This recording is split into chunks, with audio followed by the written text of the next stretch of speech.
سورة النور. أعوذ بالله من الشيطان الرجيم.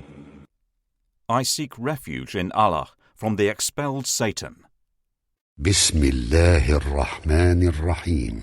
In the name of Allah, the entirely merciful, the especially merciful. سورة أنزلناها وفرضناها وأنزلنا فيها آيات بينات لعلكم تذكرون. This is a surah which we have sent down and made that within it obligatory and revealed therein verses of clear evidence that you might remember. الزانية والزاني فاجلدوا كل واحد منهما 100 جلدة فاجلدوا كل واحد منهما 100 جلدة ولا تأخذكم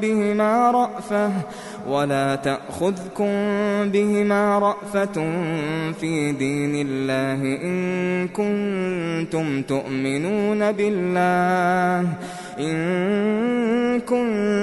تؤمنون بالله واليوم الآخر وليشهد عذابهما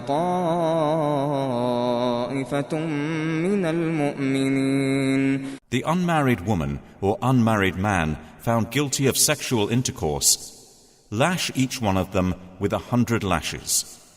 And do not be taken by pity for them in the religion, i.e. law of Allah, if you should believe in Allah and the last day, and let a group of the believers witness their punishment.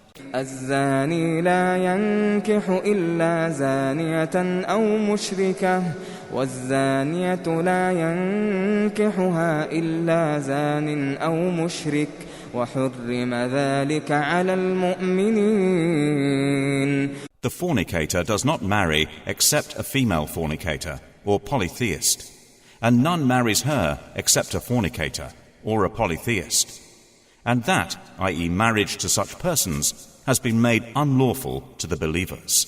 والذين يرمون المحصنات ثم لم يأتوا ب4 شهداء فجلدوهم 80 جلدة ولا تقبلوا لهم شهادة أبدا وأولئك هم الفاسقون. And those who accuse chaste women and then do not produce 4 witnesses, lash them with 80 lashes, and do not accept from them testimony ever after. And those are the defiantly disobedient. إلا الذين تابوا من بعد ذلك وأصلحوا فإن الله غفور رحيم. Except for those who repent thereafter and reform. For indeed, Allah is forgiving and merciful. والذين يرمون أزواجهم ولم يكن لهم شهداء إلا أنفسهم فشهادة أحدهم 4 شهادات بالله إنه لمن الصادقين. And those who accuse their wives of adultery and have no witnesses except themselves, then the witness of one of them shall be 4 testimonies, swearing by Allah that indeed he is of the truthful. والخامسة أن لعنة الله عليه إن كان من الكاذبين. And the 5th oath will be that the curse of Allah be upon him if he should be of the liars. ويدرأ عنها العذاب أن تشهد 4 شهادات بالله إنه لمن الكاذبين. But it will prevent punishment from her if she gives 4 testimonies, swearing by Allah that indeed he is of the liars. والخامسة أن غضب الله عليها إن كان من الصادقين. And the 5th oath will be that the wrath of Allah be upon her if he was of the truthful. ولولا فضل الله عليكم ورحمته وأن الله تواب حكيم. And if not for the favor of Allah upon you and His mercy, and because Allah is accepting of repentance and wise. إن الذين جاءوا بالإفك عصبة منكم لا تحسبوه شرا لكم بل هو خير لكم لكل امرئ منهم ما اكتسب من الإثم والذي تولى كبره منهم له عذاب عظيم. Indeed, those who came with falsehood are a group among you. Do not think it bad for you. Rather, it is good for you. For every person among them is what punishment he has earned from the sin, and he who took upon himself the greater portion thereof, for him is a great punishment, i.e., hellfire. لولا إذ سمعتموه ظن المؤمنون والمؤمنات بأنفسهم خيرا وقالوا هذا إفك مبين. Why, when you heard it, did not the believing men and believing women think good of themselves, i.e. one another, and say, this is an obvious falsehood? لولا جاءوا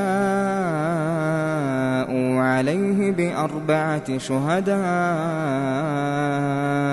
فإذ لم يأتوا بالشهداء فأولئك عند الله هم الكاذبون. Why did they who slandered not produce for it 4 witnesses? And when they do not produce the witnesses, then it is they, in the sight of Allah, who are the liars.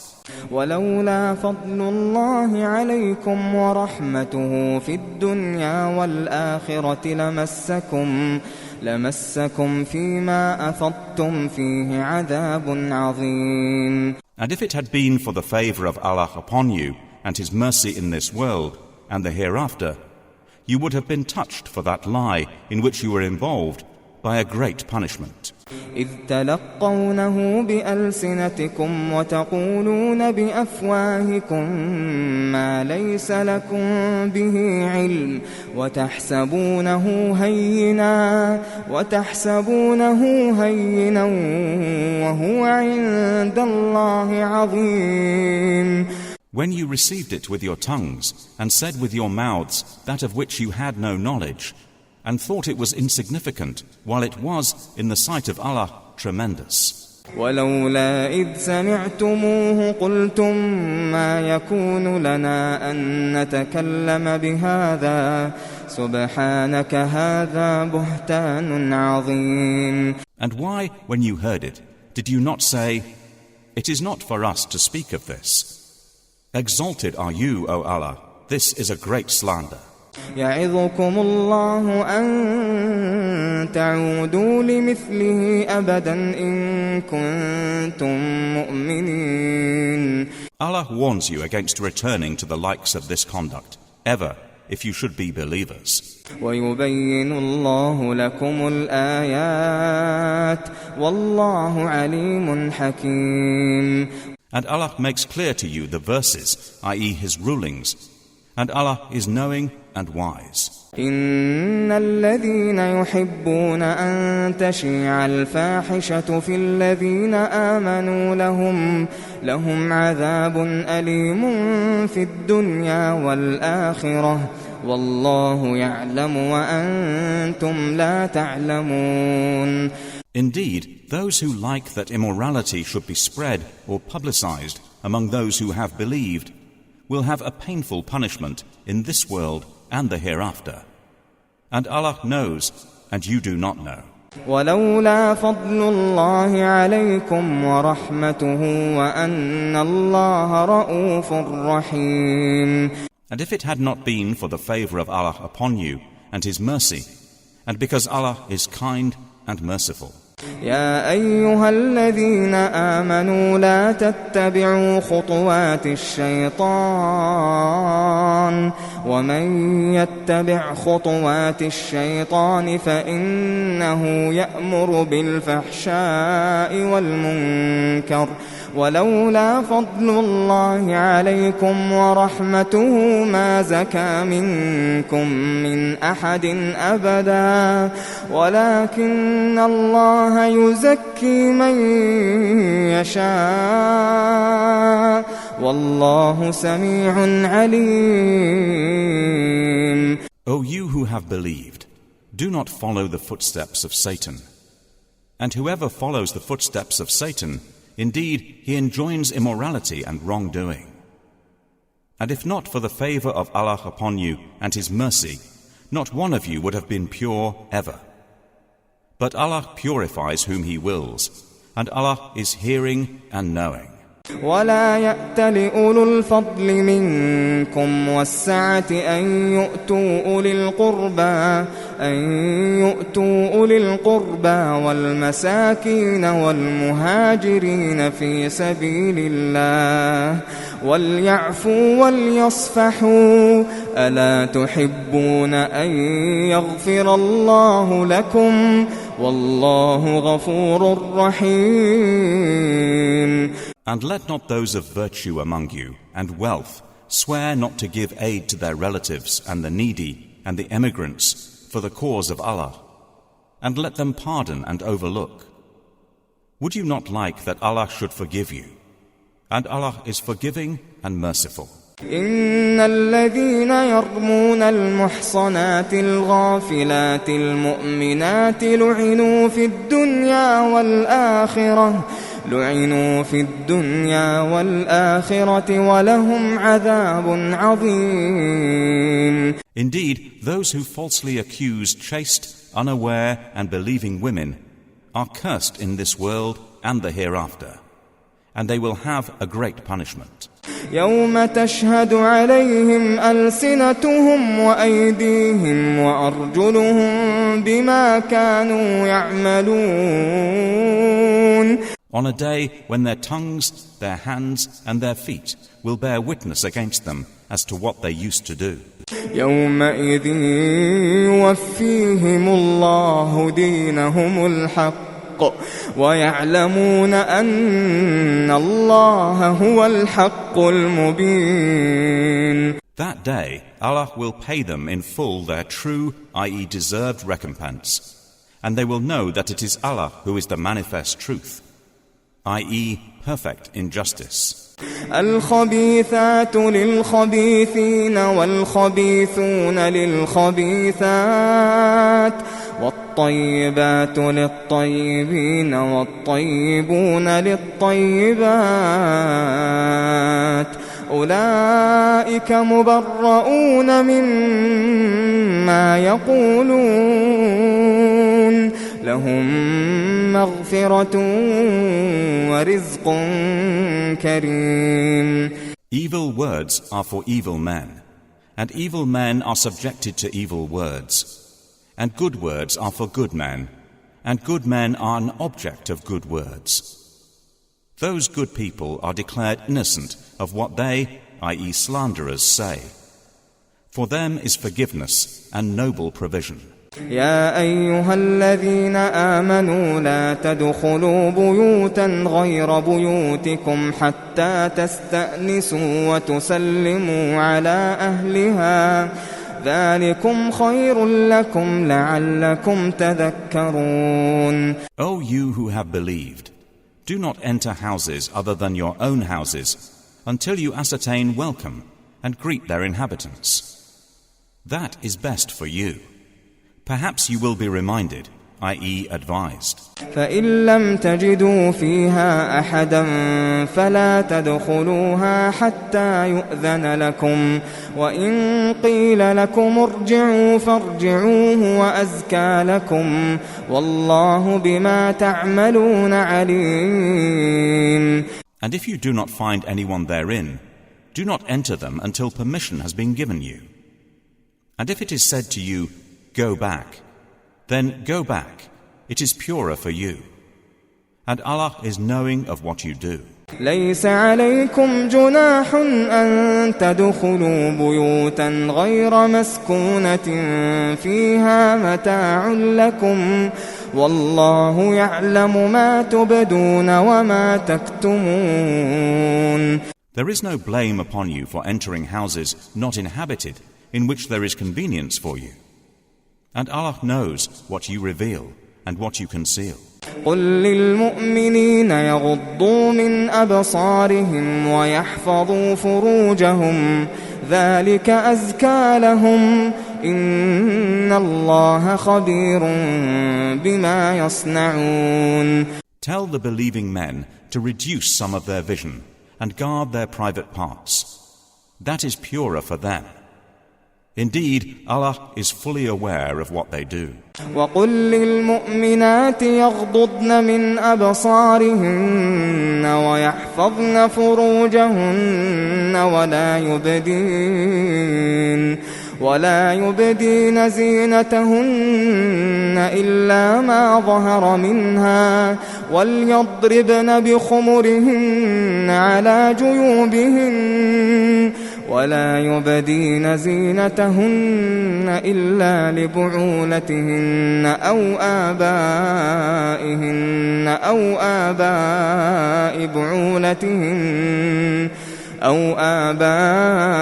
بعولتهن أو أبنائهن أو أبناء بعولتهن أو إخوانهن أو بني إخوانهن أو بني أخواتهن أو نسائهن أو ما ملكت أيمانهن أو التابعين غير أولي الإربة من الرجال أو الطفل الذين لم يظهروا على عورات النساء ولا يضربن بأرجلهن ليعلم ما يخفين من زينتهن وتوبوا إلى الله جميعا أيها المؤمنون لعلكم تفلحون. And tell the believing women to reduce some of their vision and guard their private parts and not expose their adornment, except that which necessarily appears thereof, and to wrap a portion of their head covers over their chests and not expose their adornment, i.e. beauty, except to their husbands, their fathers, their husbands' fathers, their sons, their husbands' sons, their brothers' sons, their sisters' sons, their women, that which their right hands possess, i.e. slaves, or those male attendants having no physical desire, or children who are not yet aware of the private aspects of women. And let them not stamp their feet to make known what they conceal of their adornment. And turn to Allah in repentance, all of you, O believers, that you might succeed. وأنكحوا الأيام منكم والصالحين من عبادكم وإمائكم إن يكونوا فقراء يغنهم الله من فضله والله واسع عليم. And marry the unmarried among you, and the righteous among your male slaves and female slaves. If they should be poor, Allah will enrich them from His bounty, and Allah is all-encompassing and knowing. وَلْيَسْتَعْفِفِ الَّذِينَ لَا يَجِدُونَ نِكَاحًا حَتَّى يُغْنِيَهُمُ اللَّهُ مِنْ فَضْلِهِ والذين يبتغون الكتاب مما ملكت أيمانكم فكاتبوهم إن علمتم فيهم خيرا وآتوهم مما لله الذي آتاكم ولا تكرهوا فتياتكم على البغاء إن أردنا تحصنا لتبتغوا عرض الحياة الدنيا ومن يكرههن فإن الله من بعد إكراههن غفور رحيم. But let them who find not the means for marriage abstain from sexual relations until Allah enriches them from His bounty. And those who seek a contract for eventual emancipation from among whom your right hands possess, then make a contract with them if you know there is within them goodness, and give them from the wealth of Allah which He has given you. And do not compel your slave girls to prostitution if they desire chastity, to seek thereby the temporary interests of worldly life. And if someone should compel them, then indeed Allah is to them, after their compulsion, forgiving and merciful. وَلَقَدْ أَنزَلْنَا إِلَيْكُمْ آيَاتٍ مُبَيِّنَاتٍ وَمَثَلًا مِنَ الَّذِينَ خَلَوْا مِن قَبْلِكُمْ وَمَوْعِظَةً لِلْمُتَّقِينَ. And we have certainly sent down to you distinct verses and examples from those who passed on before you, and an admonition for those who fear Allah. الله نور السماوات والأرض مثل نوره كمشكاة فيها مصباح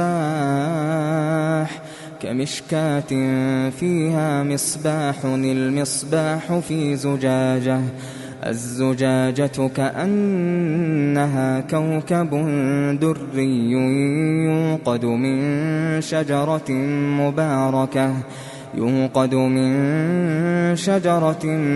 مباركة زيتونة لا شرقية ولا غربية يكاد زيتها يضيء ولو لم تمسسه نار نور على نور يهدي الله لنوره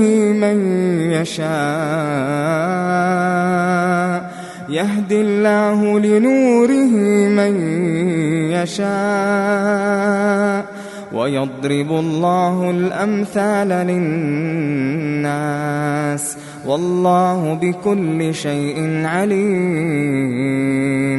Allah is the light of the heavens and the earth. The example of His light is like a niche within which is a lamp. The lamp is within glass.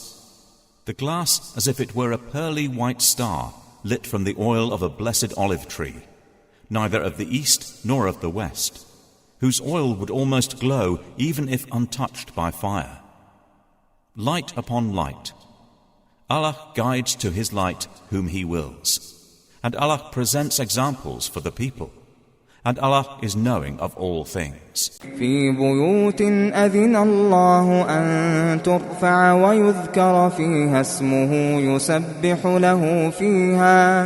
يسبح له فيها بالغدو والآصال. Such things are in houses, i.e. mosques, which Allah has ordered to be raised, and that His name be mentioned, i.e. praised therein, exalting Him within them in the mornings and the evenings. رجال لا تلهيهم تجارة ولا بيع عن ذكر الله وإقام الصلاة وإيتاء الزكاة يخافون يوما تتقلب فيه القلوب والأبصار. Are men whom neither commerce nor sale distracts from the remembrance of Allah and performance of prayer and giving of zakah. They fear a day in which the hearts and eyes will fearfully turn about. ليجزيهم الله أحسن ما عملوا ويزيدهم من فضله والله يرزق من يشاء بغير حساب. That Allah may reward them according to the best of what they did and increase them from His bounty. And Allah gives provision to whom He wills without account, i.e. limit. والذين كفروا أعمالهم كسراب بقيعة يحسبه الظمآن ماء حتى إذا جاءه لم يجده شيئا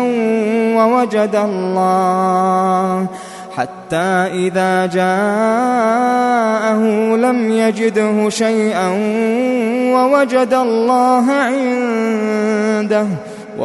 الله عنده فوفاه حسابه والله سريع الحساب. But those who disbelieved, their deeds are like a mirage in a lowland, which a thirsty one thinks is water, until when he comes to find it, he finds it is nothing, but finds Allah before him, and he will pay him in full his due, and Allah is swift in account. أو كظلمات في بحر لجي يغشاه موج من فوقه سحاب ظلمات بعضها فوق بعض إذا أخرج يده لم يكد يراها ومن لم يجعل الله له نورا فما له من نور. Or they are like darknesses with an unfathomable sea, which is covered by waves, upon which are waves, over which are clouds, darknesses, some of them upon others. When one puts out his hand therein, he can hardly see it. And he to whom Allah has not granted light, for him there is no light. ألم تر أن الله يسبح له من في السماوات والأرض والطير صافات كل قد علم صلاته وتسبيحه والله عليم بما يفعلون. Do you not see that Allah is exalted by whomever is within the heavens and the earth, and by the birds with wings spread in flight? Each of them has known his means of prayer and exalting him, and Allah is knowing of what they do. وَلِلَّهِ مُلْكُ السَّمَاوَاتِ وَالْأَرْضِ وَإِلَى اللَّهِ الْمَصِيرُ. And to Allah belongs the dominion of the heavens and the earth, and to Allah is the destination. ألم تر أن الله يزجي سحابا ثم يؤلف بينه ثم يجعله ركاما فترى الودق يخرج من خلاله وينزل من السماء من جبال فيها من برد فيصيب به من يشاء ويصرفه عن من يشاء يكاد سنا برقه يذهب بالأبصار. Do you not see that Allah drives clouds? Then He brings them together. Then He makes them into a mass. And you see the rain emerge from within it. And He sends down from the sky mountains of clouds, within which is hail. And He strikes with it whom He wills, and averts it from whom He wills. The flash of its lightning almost takes away the eyesight. يقلب الله الليل والنهار إن في ذلك لعبرة لأولي الأبصار. Allah alternates the night and the day. Indeed, in that is a lesson for those who have vision. والله خلق كل دابة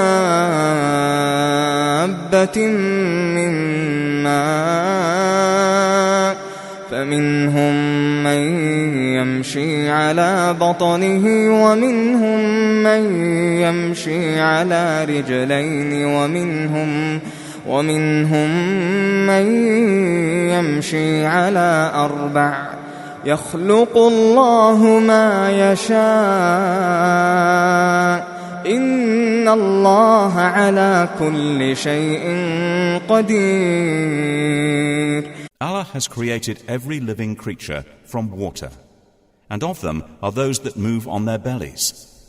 and of them are those that walk on 2 legs, and of them are those that walk on 4. Allah creates what He wills. Indeed, Allah is over all things competent. لقد أنزلنا آيات مبينات والله يهدي من يشاء إلى صراط مستقيم. We have certainly sent down distinct verses, and Allah guides whom He wills to a straight path. ويقولون آمنا بالله وبالرسول وأطعنا ثم يتولى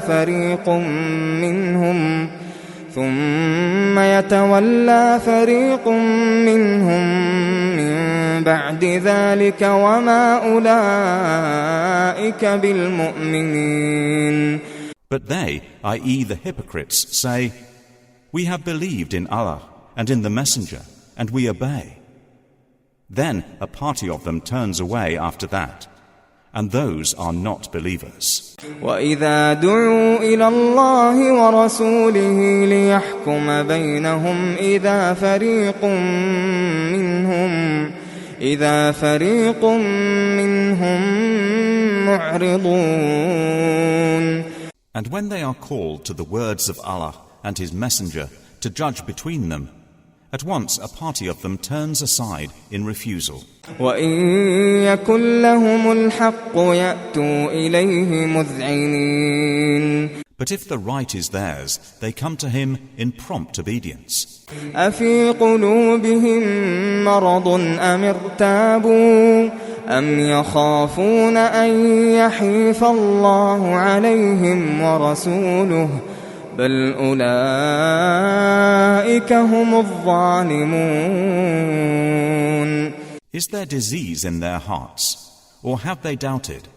Or do they fear that Allah will be unjust to them, or His Messenger? Rather, it is they who are the wrongdoers, i.e. the unjust. إنما كان قول المؤمنين إذا دعوا إلى الله ورسوله ليحكم بينهم أن يقولوا سمعنا وأطعنا وأولئك هم المفلحون. The only statement of the true believers when they are called to Allah and His Messenger to judge between them is that they say, "We hear and we obey," and those are the successful. وَمَن يُطِعِ اللَّهَ وَرَسُولَهُ وَيَخْشَ اللَّهَ وَيَتَّقِهِ فَأُولَئِكَ هُمُ الْفَائِزُونَ. And whoever obeys Allah and His Messenger and fears Allah and is conscious of Him, it is those who are the attainers. وَأَقْسَمُوا بِاللَّهِ جَهْدَ أَيْمَانِهِمْ لَئِنْ أَمَرْتَهُمْ لَيَخْرُجُنَّ قُل لَّا تُقْسِمُوا طَاعَةٌ مَّعْرُوفَةٌ إِنَّ اللَّهَ خَبِيرٌ بِمَا تَعْمَلُونَ. And they swear by Allah their strongest oaths, that if you ordered them, they would go forth in Allah's cause. Say, do not swear. Such obedience is known. Indeed, Allah is fully aware of that which you do. قُلْ أَطِيعُوا اللَّهَ وَأَطِيعُوا الرَّسُولَ فَإِن تَوَلَّوْا فَإِنَّمَا عَلَيْهِ مَا حُمِّلَ وَعَلَيْكُمْ مَا حُمِّلْتُمْ وَإِن تُطِيعُوهُ تَهْتَدُوا وَمَا عَلَى الرَّسُولِ إِلَّا الْبَلَاغُ الْمُبِينُ. Say, obey Allah and obey the Messenger. But if you turn away, then upon him is only that duty with which he has been charged, and upon you is that with which you have been charged. And if you obey him, you will be rightly guided. And there is not upon the Messenger except the responsibility for clear notification. وعد الله الذين آمنوا منكم وعملوا الصالحات ليستخلفنهم في الأرض كما استخلف الذين من قبلهم وليمكنن لهم دينهم الذي ارتضى لهم وليبدلنهم من بعد خوفهم أمنا يعبدونني لا يشركون بي شيئا ومن كفر بعد ذلك فأولئك هم الفاسقون.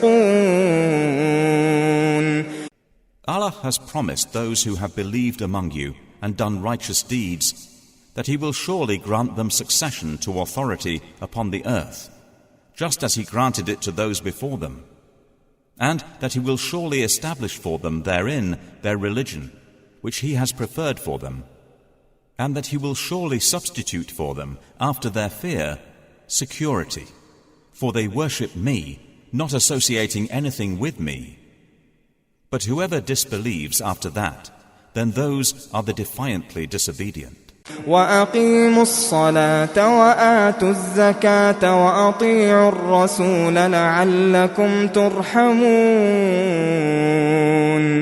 And establish prayer, and give zakah, and obey the messenger, that you may receive mercy.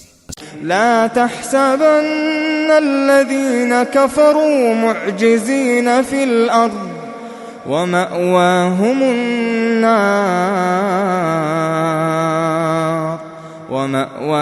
النار ولبئس المصير. Never think that the disbelievers are causing failure to Allah upon the earth. Their refuge will be the fire, and how wretched the destination. يا أيها الذين آمنوا ليستأذنكم الذين ملكت أيمانكم والذين لم يبلغوا الحلم منكم 3 مرات من قبل صلاة الفجر وحين تضعون ثيابكم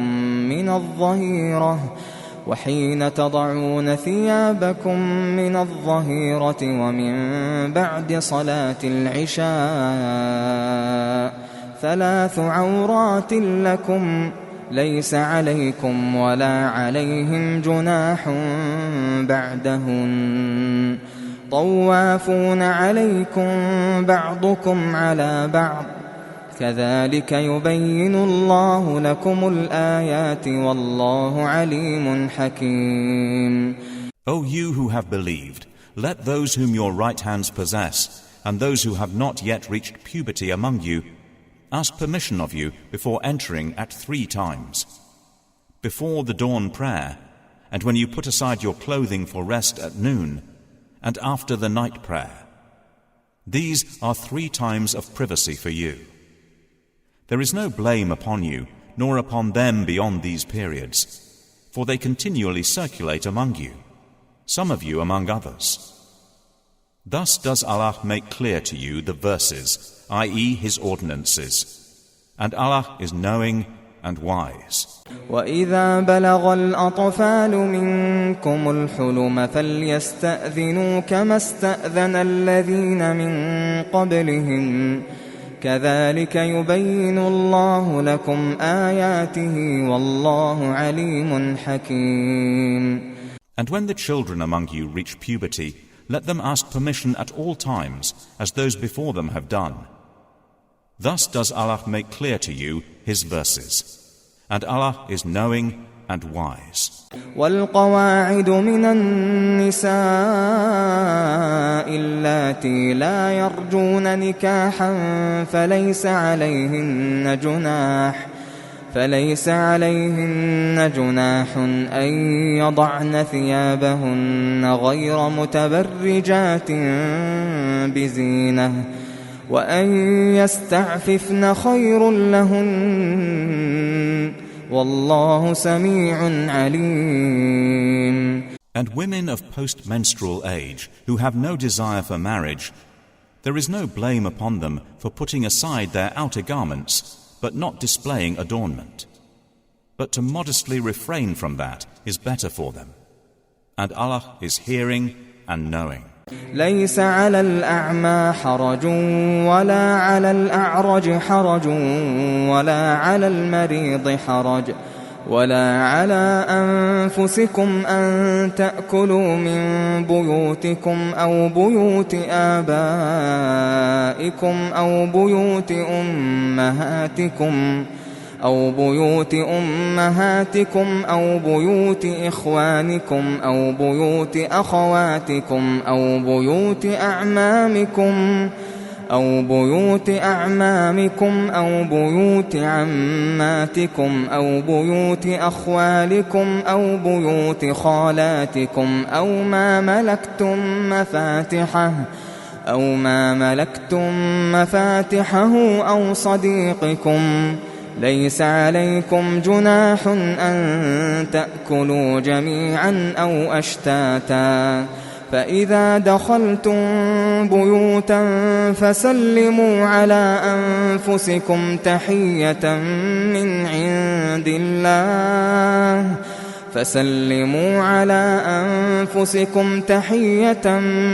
عند الله مباركة طيبة، كذلك يبين الله لكم الآيات لعلكم تعقلون. There is not upon the blind any constraint, nor upon the lame constraint, nor upon the ill constraint, nor upon yourselves when you eat from your own houses, or the houses of your fathers, or the houses of your mothers, or the houses of your brothers, or the houses of your sisters, or the houses of your father's brothers, or the houses of your father's sisters, or the houses of your mother's brothers, or the houses of your mother's sisters, or from houses whose keys you possess, or from the house of your friend. There is no blame upon you whether you eat together or separately. But when you enter houses, give greetings of peace upon each other. A greeting from Allah, blessed and good. Thus does Allah make clear to you the verses of ordinance that you may understand. إنما المؤمنون الذين آمنوا بالله ورسوله وإذا كانوا معه على أمر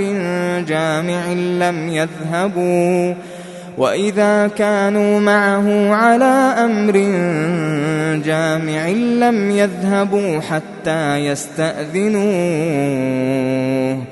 إن الذين يستأذنونك أولئك الذين يؤمنون بالله ورسوله، فإذا استأذنوك لبعض شأنهم فأذن لمن شئت منهم واستغفر لهم الله، إن الله غفور رحيم.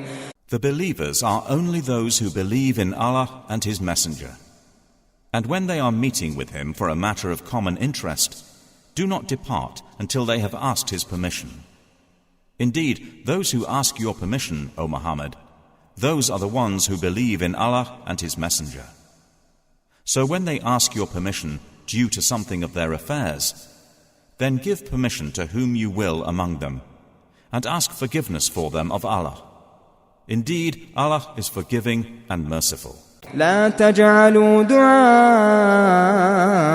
الرسول بينكم كدعاء بعضكم بعضا، قد يعلم الله الذين يتسللون منكم لواذا، فليحذر الذين يخالفون عن أمره أن تصيبهم فتنة أو يصيبهم عذاب أليم. Do not make your calling of the messenger among yourselves as the call of one of you to another. Already Allah knows those of you who slip away concealed by others. So let those beware who dissent from his, i.e. the Prophet's order, lest fitna strike them or a painful punishment. ألا إن لله ما في السماوات والأرض قد يعلم ما أنتم عليه قد يعلم ما أنتم عليه ويوم يرجعون إليه فينبئهم بما عملوا والله بكل شيء عليم.